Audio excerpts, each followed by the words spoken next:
Assalamualaikum warahmatullahi wabarakatuh. Perkenalkan, nama saya Muhammad Ifam Mustafad.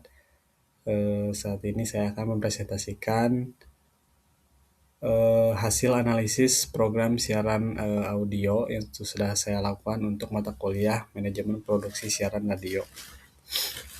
Pertama yang saya analisis adalah podcast Rintik Seduh, yang mana ini ada di Spotify, yang mana podcast Rintik Seduh ini merupakan podcast naratif atau podcast monolog.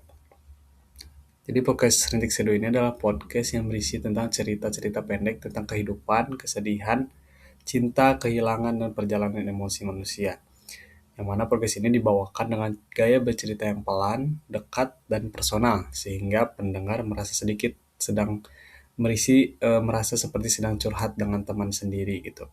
Dan tujuan siaran podcast Rintik Seduh ini pertama adalah menjadi ruang aman bagi anak muda untuk memproses perasaan, terus juga untuk memberikan perspektif, pengingat, dan penguatan emosional, dan juga untuk menghadirkan konten audio yang relatable dan menenangkan. Untuk target pendengarnya sendiri, podcast Rintik Seduh ini berkisar antara 15 sampai 30 tahun, atau juga bisa disebut target pendengar dari podcast Rintik Seduh ini adalah kalangan Gen Z dan juga kalangan milenial, atau orang-orang atau para pendengar yang suka konten reflektif, emosional, dan healing gitu. Untuk waktu siarannya, podcast Rintik Seduh ini itu tidak live, tetapi mereka upload episode reguler atau on demand dengan durasi siaran berkisar antara 5 sampai 20 menit per episode. Jadi masih bisa dibilang relatif singkat dan mudah didengarkan gitu. Jadi tidak memakan waktu yang cukup lama. Nah, untuk hostnya sendiri, podcast Rintik Seduh ini dibawakan oleh Kak Nabila Fahri atau yang biasa dikenal dengan Nana. Beliau ini merupakan kreator sekaligus penulis konten Rintik Seduh. Untuk tema, narasi, dan materi yang dibawakan pada podcast ini, pertama adalah cinta, patah hati, self growth, dan penerimaan diri gitu. Jadi memang tentang kehidupan atau memang hal-hal yang biasa kita rasakan gitu ya. Terus juga narasi yang dibawakan itu monolog gitu. Jadi Kak Nana ini dia bercerita gitu dalam podcastnya.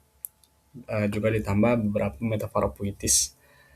Terus untuk cerita dari podcast Netflix ini itu cerita yang sangat intimate dan relatable dengan kehidupan kita gitu ya. Dan juga materi yang disusun dengan gaya storytelling, bukan diskusi gitu. Terus podcast Netflix ini kan bisa dibilang berhasil ya. Dan ini beberapa alasan mengapa podcast Rintik Seduh ini berhasil gitu. Pertama, karena memang brandingannya kuat. Mulai dari suara, musik, dan juga suasana yang dibangun itu khas gitu. Dan juga konten yang dibawakan itu sangat relevan dengan kehidupan anak muda saat ini. Terus juga durasi pendek sehingga mudah dikonsumsi kapan saja. Jadi tidak memakan waktu yang banyak gitu. Jadi bisa untuk menemani pulang kampus, pulang kerja gitu sambil nugas gitu masih bisa. Terus juga konsisten upload yang sehingga membuat para pendengarnya itu loyal gitu ya. Juga narasi emosional yang membuat pendengar tuh merasa didampingi gitu. Jadi dengan pembawaan Kanana itu enak enak pembawaannya. Jadi orang-orang yang mendengar pun merasa didampingi gitu. Jadi mereka eh, sering mendengarkan podcast ini gitu. Juga engagement tinggi di media sosial dan komunitas. Jadi podcast Rintik Seduh ini juga mempunyai akun media sosial khususnya Instagram dan mereka aktif juga gitu ya di Instagram gitu. Namun ada beberapa kritik dan saran yang ingin saya sampaikan untuk podcast Rintik Seduh ini. Pertama adalah topiknya kadang terlalu melankolis dan berputar di tema yang sama. Jadi ada beberapa episode yang memang temanya tuh hampir sama gitu. Jadi kayak yang udah pernah gitu.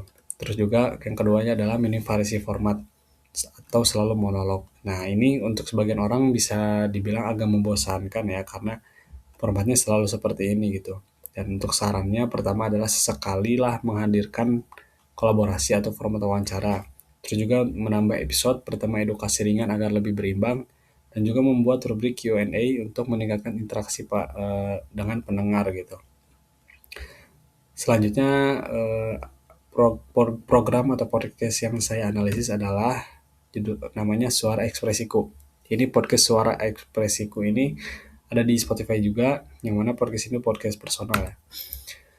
Nah, Suaraku Ekspresiku ini tuh podcast yang membahas tentang lingkungan sosial masyarakat gitu. Dengan tujuannya itu sebagai media ekspresi untuk menyampaikan materi terkait lingkungan sosial juga, dan juga mungkin kalau dilihat dari kalau didengarkan podcastnya itu mungkin seperti tugas mata kuliah atau tugas mata pelajaran gitu ya. Sehingga podcast ini tuh untuk target pendengarnya masih tidak bisa ditentukan secara jelas, tapi kalau misalnya memang benar ini untuk tugas mata kuliah atau mata pelajaran, kemungkinan target pendengarnya tuh ada teman sekolah atau teman kuliahnya, ada dosen atau gurunya, dan juga orang-orang yang terlibat dalam proyek ini gitu. Terus juga untuk waktu siaran itu, podcast ini tuh sangat tidak konsisten, yang mana podcast ini hanya mempunyai satu episode, dan itu pun berdurasi hanya sekitar 6 menit. Lanjut untuk tema, narasi, dan materi. Tema yang dibawakan itu berkaitan dengan struktur lingkungan masyarakat di sekitar hostnya gitu, di sekitar si pembicara di podcastnya gitu ya. Yang mana itu cenderung formal dan cukup informatif. Namun gaya penyampaiannya itu sangat kaku gitu ya, terbilang kaku dan formal. Ya mungkin itu tadi karena ini adalah tugas dari mata kuliah atau dari mata pelajaran gitu. Jadi bukan podcast yang kreatif gitu. Terus juga untuk materinya tuh masih kurang dipoles. Jadi tidak ada storytelling, tidak ada musik latar, dan tidak ada formatasi. Itu masih dibilang flat gitu ya. Untuk hostnya sendiri itu tidak bisa jadi identitas hostnya itu tidak kuat dan tidak memiliki positioning yang jelas. Nah, alasan mengapa podcast ini bisa dibilang kurang berhasil karena pertama itu adalah episodenya yang memang sangat sedikit, yang mana hanya ada satu episode di dalam podcast ini gitu. Terus juga tidak ada branding apapun, terus juga kontennya itu masih terlalu khusus, jadi kurang universal. Terus juga tidak ada struktur program, terus juga kurangnya pengelolaan manajemen program dan minimnya interaksi dengan para pendengarnya. Jadi untuk kritik untuk podcast Suaraku Ekspresiku ini pertama adalah terlalu formal dan terasa seperti tugas sekolah atau kampus. Terus juga kurang memikirkan aspek hiburan seperti storytelling atau engagement dan semacamnya gitu. Terus juga belum memenuhi unsur program siaran yang matang. Dan episode yang terlalu sedikit membuat podcast itu tampak kosong. Dan untuk sarannya, pertama mungkin tentukan pilar konten seperti cerita personal kah, atau edukasi sosial, atau motivasi seperti itu. Terus juga bisa ditambahkan intro, musik latar, dan struktur program. Terus juga buat jadwal upload rutin, misalnya satu episode, satu minggu, biar berkelanjutan dan semakin banyak pendengarnya gitu. Terus juga mungkin bisa dimulai dengan perbaiki cover agar lebih menarik perhatian para si pendengar untuk mendengar podcast ini gitu. Terus juga selanjutnya bisa gunakan bahasa yang lebih hangat dan naratif, jadi tidak terlalu kaku dan formal gitu.